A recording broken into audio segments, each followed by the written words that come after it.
Olá, muito boa tarde. Sejam bem-vindos à Livraria Letras Lavadas e a mais um Há Conversas com. Desta vez temos o nosso Joel Neto. Joel, seja bem-vindo. E então foi exatamente há 20 anos que saiu a primeira edição do teu livro, O Último Servo. Sobre este livro e sobre muitos outros trabalhos do Joel Neto, vamos falar durante este bocadinho. Fique connosco, acompanhe esta conversa.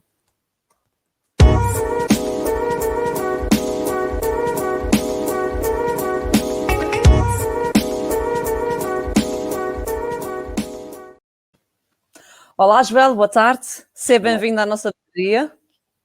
Tenho muito gosto. Muito obrigado. Obrigada. Tudo bem contigo? Tudo bem, está tudo ótimo. Contigo também? Tudo bem. Também. Enquanto for assim, está muito bom. Joel, foi exatamente há 20 anos que lançaste a tua primeira edição do livro O Terceiro Servo. Muita coisa mudou desde então. Como é que tem sido esta jornada de ser escritor? Bom, há um momento de viragem neste percurso. Há muitos momentos de viragem neste percurso, é evidente. A aprendizagem foi cavalgante. Não andou sempre ao mesmo ritmo, mas aconteceu sempre em grande ritmo e às vezes em grandíssimo ritmo. Mas eu creio que se pode dizer que há um momento de viragem. Grosso modo, há entre 2012 e 2015, entre o livro Os Sítios Sem Resposta, que é provavelmente o meu último livro da fase juvenil, digamos assim, e o Arquipélago, que é talvez, pelo menos é como eu olho para ele neste momento, como o meu primeiro livro da idade adulta. E essa idade adulta corresponde, de algum modo, à profissionalização. Nós resistimos muito em Portugal à palavra escritor e mais ainda à palavra profissional da escrita. Sim. A expressão profissional da escrita. E, no entanto, ainda há dias me perguntavam numa entrevista como é que eu assinava os recibos verdes, o que é que eu punha lá. E eu punho escritor, porque é o que eu sou, é o que eu faço. E mais até do que o que eu faço, é a minha identidade. E não tenho medo dessa palavra e profissionalizei-me, digamos assim, há 7, 8 anos. O que é que isto quer dizer? Não quer dizer que eu tenha mudado por completo aquilo que fazia, mas quer dizer que eu mudei a pirâmide, digamos assim, da minha atividade profissional. Ou seja, deixei de ser um jornalista que também escreve livros e passei a ser um escritor que também faz jornalismo, ou pelo menos faz crónica. E é o que eu sou hoje, não tenho já carteira profissional de jornalista. Resisto sempre a que me chamem jornalista porque não tenho a obrigação e também não tenho a responsabilidade de praticar o dever da isenção. Eu sou a minha isenção mede-se pela minha liberdade apenas. Às vezes não sou isento, às vezes nunca sou imparcial, aliás, porque não tenho de praticar essa objetividade. Pratico sobretudo a opinião e a crónica, que é uma espécie de visão, um fresco do tema em causa, da atualidade em geral. E isso mudou muito o meu percurso, porque eu passei a pensar, em primeiro lugar, no exercício da ficção e nos outros géneros em que eu me exprimi. E depois, felizmente, com esse tempo vieram os leitores, que era uma coisa que eu tinha francamente menos antes. E, portanto, eu gosto de acreditar que houve nesta mudança uma verdade e que os leitores foram a primeira medida dessa verdade. Exato, muito bem. A tua escrita tem sido ultimamente muito pautada pelos nossos Açores. Sentes-te mais em casa ao escrever com esse nosso cenário por detrás das tuas escritas? Sim e não. Isto é, sim, do ponto de vista da busca da identidade e da pertença. Eu sempre fui o açoriano onde estive, em todos os sítios da da minha atividade pessoal, da minha atividade profissional. Em todos os grupos de amigos foi o açoriano, não tinha amigos açorianos, mas era o açoriano em todo o lado, era o açoriano em todos os jornais onde trabalhei, seja onde for. Portanto, vivia longe dos Açores e sentia a necessidade de estender o braço em direção aos Açores. E há efetivamente uma procura da ideia de casa. A ideia de casa é central e a ideia de regresso também é central. No fundo, eu estive sempre a trabalhar o regresso a casa até ao meu último livro, o segundo volume do meu diário A Vida no Campo. Mas essa busca da casa não está necessariamente ligada aos Açores. A minha casa perdida, digamos assim, a casa a que eu podia regressar eram os Açores. Entretanto, antes do próximo romance, ainda vai sair um outro livro que tem os Açores como pano de fundo. Ok. Estou a acabar, mas o romance que eu, entretanto, já estou a trabalhar é um romance que se passa exclusivamente em Lisboa. E passa-se exclusivamente em Lisboa, acho eu, porque eu já não vivo em Lisboa. Porque eu tenho um olhar distante, panorâmico, com noção de Lisboa. Acho que eu sei muito mais sobre Lisboa do que quando vivia lá. E acho também que Lisboa é muito mais hoje a minha casa a que eu quero regressar apenas através da escrita, mas quero regressar desde que vivo nos Açores. De maneira que os Açores não são apenas uma circunstância, são uma identidade, mas eu também sou um pouco lisboeta e agora apetece-me partir em busca dessa identidade também. Exato. O facto também da situação que estamos a viver na atualidade faz-te ser grato por estares na terceira, por te sentires à partida mais a salvo da pandemia que estamos a atravessar? Absolutamente. Viver esta pandemia, eu diria, se calhar, em Portugal, foi profundamente redentor. Eu diria, talvez não tenha havido, até este momento, nós estamos a falar, creio que a 3 de fevereiro, até este momento, 3 de fevereiro, eu acho que não houve outro sítio melhor em Portugal para viver a pandemia. E porquê? Porque a terceira tem uma escala muito humana, mas ao mesmo tempo tem uma grande tem dimensão suficiente para não ser demasiado enclausurada. E dentro das fronteiras da terceira, digamos assim, houve suficientemente poucos casos para que nós não tenhamos quase nunca chegado a sentir verdadeiramente o frisson desta pandemia. Eu imagino, isto para comparar com as outras ilhas dos Açores, não tivemos a situação de São Miguel por um lado, mas por outro lado não tínhamos a escassez de entretens, de acontecimentos e de coisas para fazer e para estar e para provar e para sentir, que às vezes acontece nas ilhas um pouco mais pequenas, sobretudo se as pessoas têm um pouco mais de dificuldade em povoar-se a si mesmas. E comparando com o continente, eu imagino que seja, e aí os Açores fazem todos parte de um mesmo pacote de segurança, eu imagino que tenha sido passar esta pandemia num bairro indistinto dos arredores de Lisboa ou do Porto, obrigado a apanhar transportes públicos para ir trabalhar para a cidade, etc, etc. Foi seguramente muito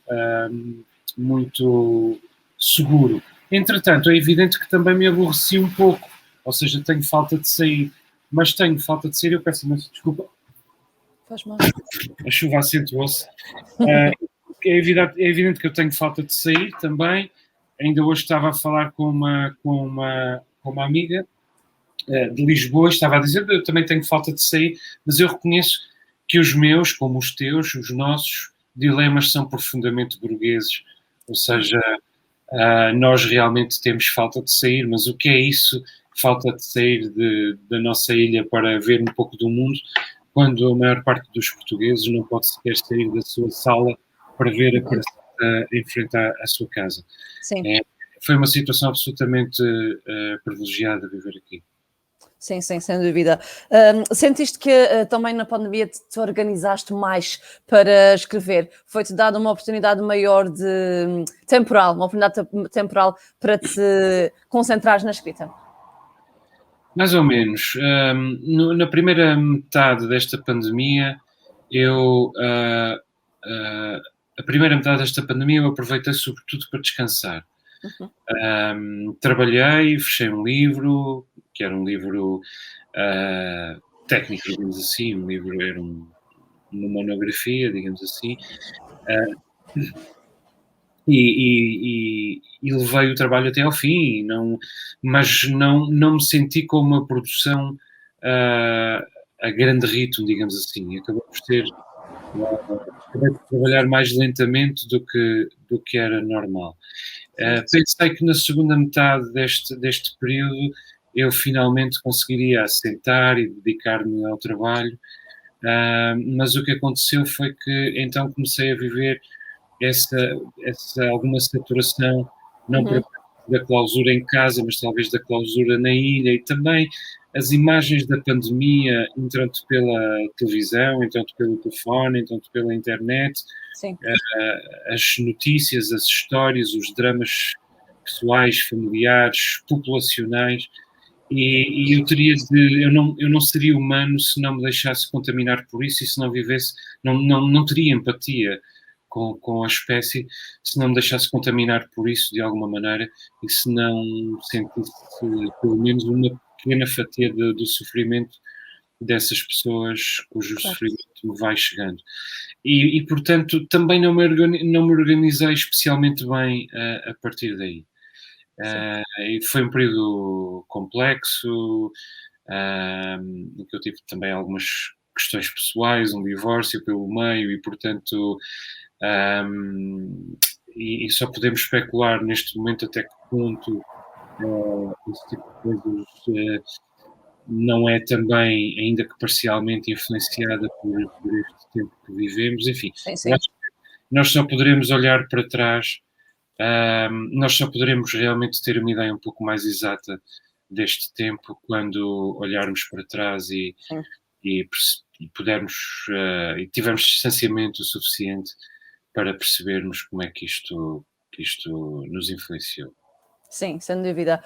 O teu trabalho sobre a base das lajes, uma história de amor, que é também bilingue, foi um desafio diferente, presumo. Que tipo de livro é este? Foi um desafio diferente e muito, muito interessante de fazer. Foi um desafio lançado em simultâneo pela Comissão de Trabalhadores da Base das Lajes e pela Fundação Luso-Americana. Eu tinha um dilema que era precisamente que tipo de livro escrever, para usar a tua expressão, que é feliz. Sim.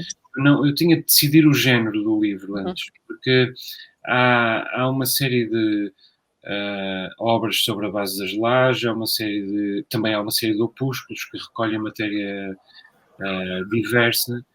Há livros que tocam a situação laboral da base das lajes. O que me pareceu que eu podia fazer era, digamos, traçar um fresco daquela estrutura, da história daquela estrutura e, sobretudo, das memórias que os primeiros 70 anos da presença norte-americana na terceira tinham deixado. Um livro, uma monografia mais próxima do jornalismo e, em particular, do chamado New Journalism do século XX norte-americano, e que ainda hoje se pratica, mas aquele jornalismo como o faziam os autores norte-americanos que revolucionaram a Vanity Fair, a New Yorker, Esquire e outras publicações de diferentes âmbitos ao longo dos anos 60 e 70 do século XX. E o resultado é feliz também, em parte, pelo trabalho extraordinário do designer do livro, o Rui Leitão, Uhum. E podemos contar com profissionais extremamente competentes e dedicados, nomeadamente o Dinis Borges como tradutor, o Nuno Quintas como revisor de tanto da versão portuguesa como da versão anglófona, e, portanto acho que é um livro com bastante dignidade e Sim. que eu fico muito contente por ter no meu percurso. Muito bem, sim senhor. Do outro que estavas a falar, que estará para sair em breve, podes descortinar alguma coisa ou ainda é cedo? É um livro de intervenção Ok. sobre a situação social e inevitavelmente política Uhum. e inevitavelmente económica dos Açores. Mas não posso adiantar neste momento muito mais do Ok. que isso, porque é possível que ainda venha a haver algumas inflexões. Mas é um romance breve, digamos, uma novela Ok. maior. Ok. E Muito bem. um pouco encerrar este ciclo do regresso a casa Ok. e deixar expressas uma série de preocupações que eu acumulei ao longo destes 9 anos desde que regressei aos Açores. Já são 9 anos, muito bem. É Já é verdade, bastante tempo. Tempo voa. não tem. É verdade. A tua faceta como cronista também é naturalmente algo que demarca muito a tua carreira. Hum, Como é contar os dias hoje em dia? Aliás, desculpa, como é contar o mundo hoje em dia? Era isso que eu queria perguntar. Ahm, bom, não, é mais difícil, sabes? Porque os, muitos jornais fecharam, muitos jornais reconverteram-se noutra coisa, os jornais estão com graves problemas de subsistência, Uhum. dificuldades em pagar o trabalho às pessoas e, portanto, acabam por se entregar com alguma facilidade a pessoas, a políticos, a profissionais de outras atividades que se possam servir do espaço fingindo ou emulando o género da crónica, mas sobretudo servindo-se daquele espaço para fazer o seu networking e vender o seu produto. E, portanto, não cobrando ao jornal, porque aquilo que tem, aquilo que tem a receber é, um, a compra desse produto por parte do Uhum. leitor, assim, ou pelo menos a divulgação desse produto que tem para Sim. vender. E eu não aceito, não tenho interesse nessa situação, não trabalho de borla a não ser para os jornais dos Açores, de que nunca recebi um euro, tanto quanto me lembro, penso que nunca recebi. Mas para os jornais dos Açores sim trabalho de borla, porque sinto que tenho essa obrigação de vez em quando dar um contributo para as novas gerações e etc, etc. Para Uhum. os jovens do continente não faço isso porque há muito mais quem o faça e eu Faz. não estou disponível para fazê-lo. E, portanto, os espaços de crónica paga em Portugal afunilaram tanto que já não há muitas opções, ou seja, eu já não escolho propriamente. Quando me convidam, se eu considero uma boa proposta, aceito. Continuo a escrever crónica, continuo a escrever crónica na imprensa nacional, mas nos últimos anos tenho encontrado mais espaço e maior liberdade na rádio, onde também tenho escrito crónicas, onde tenho agora um programa Uhum. de debate com a Raquel Varela na Exato. Antena. E, no fundo, aquilo que eu faço é verter para uma linguagem eventualmente um pouco diferente Sim. o meu exercício de cronista, que é sobretudo, como tu disseste muito bem, contar o mundo a partir da observação que nós fazemos do mundo e que é sempre uma observação necessariamente particular. Exato. Mas o que eu queria exatamente perguntar era, a nível de descrição e de tocar as pessoas com aquilo que lhes queres dizer, é mais difícil contar o mundo por essa perspectiva, não pela procura que os jornais tenham do teu trabalho, percebes? Sim, Na escrita em si. sim. A mais difícil, eu não sei se tenho termo de comparação, porque eu resisti sempre a fazer análise, ou a fazer comentário, faço pouco comentário, faço pouca análise, faço pouco artigo de opinião. Sim. Mas o meu lema enquanto cronista é menos opinião, por favor, cada vez menos opinião. Sim. Digamos que a opinião que eu tenho está contida na leitura impressionista que o texto verter de um determinado tema e, sobretudo, no que essa leitura expressa sobre a minha leitura do mundo em geral. Sim. E, portanto, não sei se tenho muito termo de comparação, Sim. mas eu diria que os meus dois grandes géneros, eu tenho escrito muita coisa, tenho escrito jornalismo, tenho escrito ensaio, tenho escrito livros híbridos, tenho escrito teatro, mas eu diria que as minhas duas linguagens preferenciais são a crónica e o romance. O romance como grande objetivo de vida e em que eu continuo a trabalhar e espero eu que a melhorar.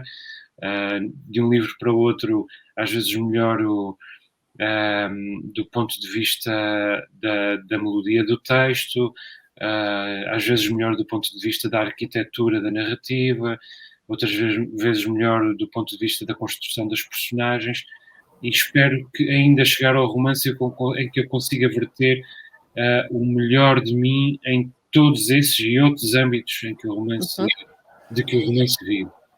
Mas a crónica talvez seja a primeira de todas as minhas vocações, desde já é a primeira do ponto de vista cronológico. Eu comecei a escrever crónica antes de escrever ficção, e é uma linguagem a que eu regresso com frequência e em que, francamente, eu sinto que me expresso bem. Eu diria que não me cabe a mim ser o melhor, o crítico de mim mesmo, e não estou nessa posição, Sim. mas eu tenho de mim a imagem de que sou aquilo em que eu sou realmente melhor, aquilo em que eu já evolui mais e aquilo em que eu talvez não tenha realmente nenhuma razão para me sentir menorizado em nenhum momento, é a crónica. E também não sinto isso no romance, mas o que eu quero dizer é que acho que a linguagem que eu tenho mais depurada e mais concretizada é a da crónica, penso eu. Exato, muito bem. Ainda sobre o podcast que falaste há pouco com a Raquel Varela, na Antena 1, o Palavra de Honra, é um projeto realmente que assimila, como referiste bem, a tua parte da crónica, não é? E a tua parte do jornalista. Como é que está a ser esse desafio e que temas tens pensado para os próximos episódios, sem descortinar naturalmente muito? Não, o próximo episódio, que penso que será emitido antes deste programa, Sim. e portanto posso dizer que o episódio de ontem, Sim, exatamente. o episódio de ontem foi, pelo menos na quarta-feira passada, estava planeado que fosse, as aulas, o encerramento das escolas, mas sobretudo as aulas remotas e a ausência de presença tangível nas escolas.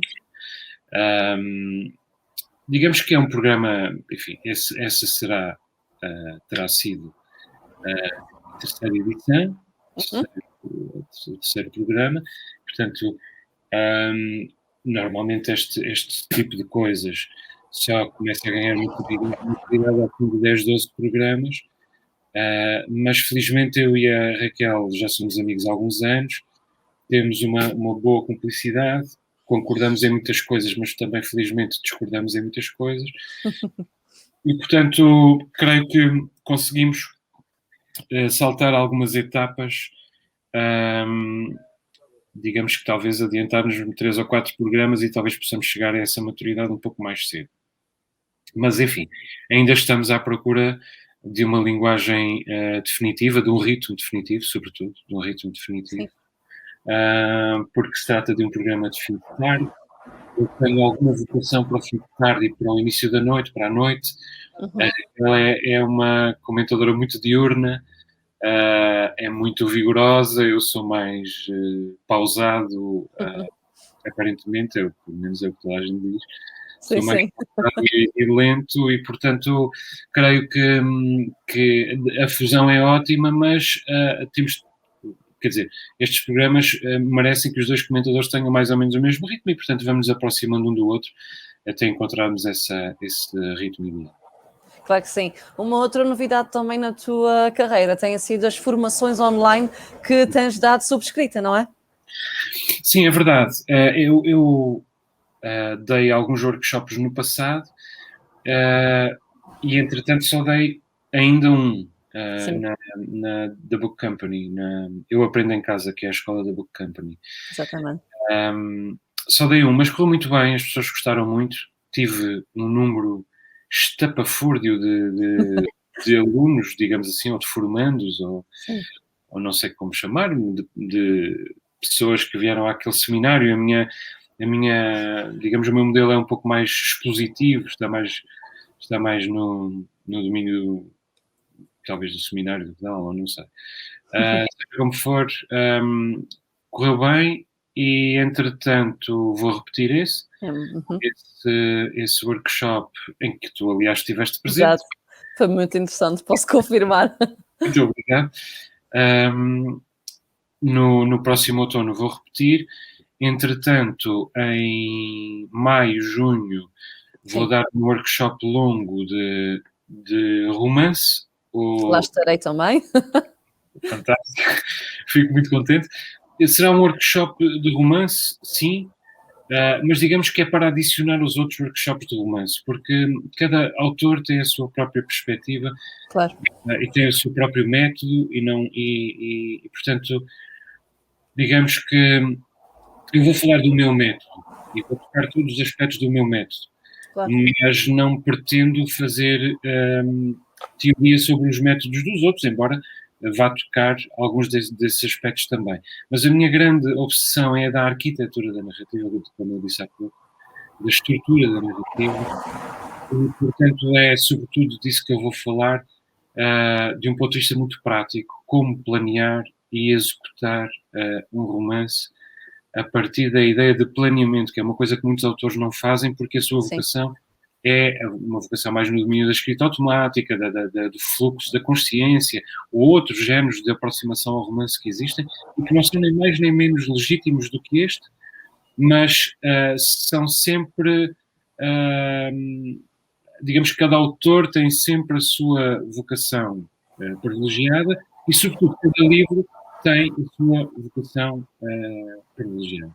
E, portanto, é importante dominar estas diferentes técnicas, estas diferentes abordagens à escrita de ficção, e eu vou, portanto, descrever essa. E, além disso, no outono, em princípio, vou fazer um workshop a escrita de não-ficção, também aproveitando um pouco a minha experiência nos domínios da não-ficção, dos diferentes géneros em que eu trabalhei, e como, mais uma vez, creio que posso dizer que sou um bom planificador, e isso é importante, pode ser importante no romance e é sempre importante, ou quase sempre importante, na escrita de não-ficção. Portanto, vou ter 3 workshops este ano, e seguimos daí, como seguimos, logo vemos o que é que fazemos no próximo. Claro que sim. Joel, já nos estamos a encaminhar para o final da nossa conversa e agradecemos naturalmente muito a tua presença. Há aqui uma questão que nós queríamos fazer também, que vai naturalmente marcar o final das conversas deste nosso podcast. Nós, como sabes, somos uma editora e livraria com o nome Letras Lavadas, e o que nos lava a vontade e a alma é ter livros para apresentar, autores para levar aos nossos leitores e estar sempre à roda dos livros, como, aliás, aqui se pode ver. Por isso, Joel, termino com uma pergunta: o que é que a ti te lava a alma? Que livro em particular, que autor em particular? Não necessariamente autor ou livro, de uma forma geral, o que é que te lava, o que é que lava a tua alma, seja um livro ou não? Digamos que em diferentes momentos, diferentes coisas me lavam a alma, mas eu acredito na felicidade e tenho esperança. E portanto, há dias em que aquilo que me lava a alma é a harmonia, outros dias é o conflito, há dias em que o que me lava a alma é a literatura, no outro dia é o exercício físico ou o desporto. Digamos que o que eu gosto verdadeiramente é de ser um homem múltiplo, de ser um escritor, mas também de ser um jardineiro, de ser um marido, mas também de ser um amigo, de ser um profissional, mas também de ser preguiçoso, de ter cães, mas também de às vezes pôr os meus cães no canil e viajar. Eu gosto dessa multiplicidade e eu acho que é essa multiplicidade que me funde enquanto escritor. Eu continuo a ter uma grande paixão pela vida e espero, francamente, nunca perdê-la. E é sobre isso que eu escrevo, sobre a paixão pela vida. Claro que sim. Nós, enquanto teus leitores, vamos também continuar com a esperança dos teus livros que vêm por aí abaixo, que temos vontade e saudades de ler. Por isso, muito obrigada por ter estado connosco. Foi muito bom ouvir-te neste bocadinho, nesta nossa conversa, e até um dia desses. A todos os que me viram lá em casa, muito obrigada. Joel, queres dizer mais alguma coisa aos nossos ouvintes? Tive muito gosto, desejo muito boa sorte ao podcast e à editora e à livraria, que é... Claro. Estão poucas livrarias nos Açores, livrarias... É verdade. Sempre abertas, que funcionem de facto bem, todas em São Miguel, na verdade, as 3 em São Miguel. Depois há algumas experiências, uma experiência no Pico, a livraria de Dom Dinis, temos aqui na terceira a Infólio e algumas papelarias ou tabacarias que fazem um esforço, mas São Miguel é a única ilha que realmente tem uma dimensão para ter uma livraria, talvez com o índice de leitura em que infelizmente nós temos.